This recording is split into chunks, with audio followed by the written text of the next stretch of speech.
सरकार चूंकि अपना पीठ अपने से थपथपवाती है महामहिम राज्यपाल के द्वारा नीट छात्रा के साथ जो कुछ हुआ है उसकी लीपापोती की जा रही है। इसलिए एनडीए के जो लोग हैं उसमें शामिल हैं, इसलिए सरकार उस केस को लीपापोती कर रही है। जहां देखिए भ्रष्टाचार ही भ्रष्टाचार ही भ्रष्टाचार ही, तो भ्रष्टाचार में आकंठ डूबा हुआ इस बिहार में ये उपलब्धि किसकी है? माननीय मुख्यमंत्री जी की उपलब्धि है। 21 साल की उपलब्धि है। तो 21 साल की उपलब्धि वाली योजना का तो कोई जिक्र ही नहीं हो रहा था। वैसे विधायक जी आप भी पीडीओ रह चुके हैं, शासनकाल में रहे, सवाल तो आप भी खड़े हो जाएंगे। तो सवाल तो मैं कर ही रहा हूँ। मैं तो कहता हूँ खाता खेसरा निजी जमीन सब कुछ आपको दे दूं क्या? आप जाके जांच कीजिए ना। भैया सदन का आज पहला दिन रहा क्या? जी आज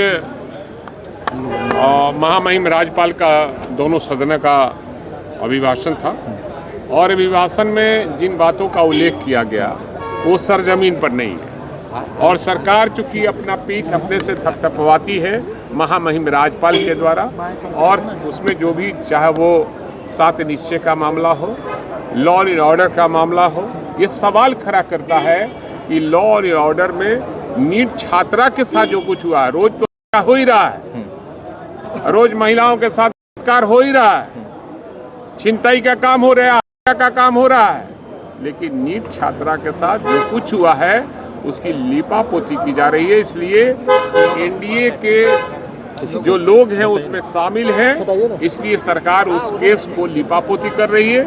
इसलिए महिलाओं के सशक्तिकरण का कोई मामला नहीं उठता है और न कानून व्यवस्था का कोई मामला उठता है।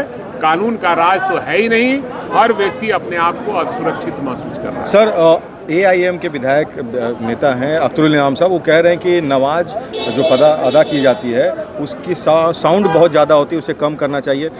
मुसलमान समाज के लाउड स्पीकर पर उन्होंने सवाल उठाया है। सवाल है, उनका सवाल ही गलत है।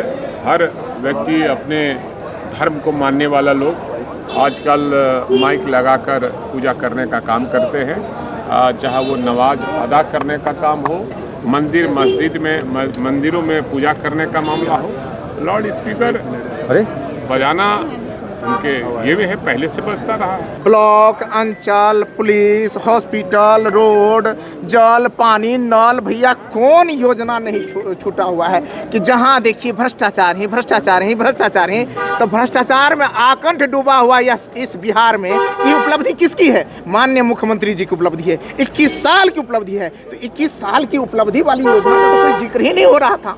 इसलिए मैं चाहता हूं मुख्यमंत्री भ्रष्टाचार योजना का जिक्र होना चाहिए राज्यपाल के अभिभाषण में। जो नहीं हुआ मुझे लगा ये कमी रही। वैसे विधायक जी आप भी पीडीओ रह चुके हैं, शासनकाल में रहे, सवाल तो आप भी खड़े हो जाएंगे। तो सवाल तो मैं कर ही रहा हूं। मैं तो कहता हूं खाता खेसरा निजी जमीन सब कुछ आपको दे दूं क्या? आप जाके जांच कीजिए ना।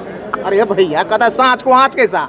अगर मैं सही हूँ तो आपके सामने बोल रहा हूँ, अगर जिस दिन गलत रह जाऊंगा उस दिन मेरे मुंह भी बंद हो जाएंगे। विधानसभा में आपकी संख्या कम है, सत्ताधारी जो लोग हैं उनकी संख्या ज्यादा है, तो कहीं दबाव महसूस करेंगे? अच्छा सर एक बात बताइए, संख्या बल से क्या होता है? यहाँ कुश्ती होना है क्या विधानसभा में?